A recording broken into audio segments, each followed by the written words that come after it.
ఒక 10 రూపాయలు కావాలి. అంటే 10 రూపాయలు కావాలి, ఇస్తారా?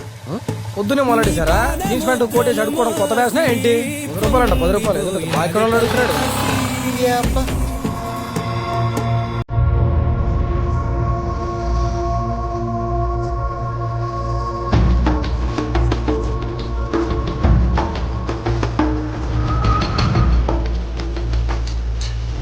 అర్జెంట్గా ఒక 10 రూపాయలు కావాలి.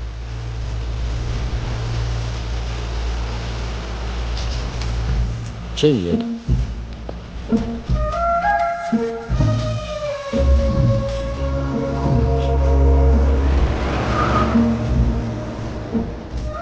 మన దగ్గర డబ్బులు పెట్టుకొని బైక్ నాపి 10 రూపాయలు అడగడం ఏంటి? వాడు చీ కొట్టడం ఏంటి? కారు నాపి 10 రూపాయలు అడిగితే వాడు 100 రూపాయలు ఇవ్వడం ఏంటి? నాకేం అర్థం కాదు. ఊరికి డబ్బులు ఎవరెవరు దొబ్బమంటారు. రెండోసారి అడిగానే, నా కోసం అడగదు. లోపల అనుకున్నాను. నాకు 10 ఇస్తే ఇది పాలు కొనిస్తాను. 100 ఇచ్చారు. దేవుడు డెఫినేషన్ అర్థం తింది. అడగడ పైన ఉండదు. నీలోను నాలోను ఇక్కడే ఉంటుంది. అవతల వాడు సాయం కోసం అడిగినప్పుడు లోపల నుంచి బయటపడుతుంది. అప్పుడు 100 లక్షల కోట్లు కూడా ఇస్తాయి. ఏదనుకో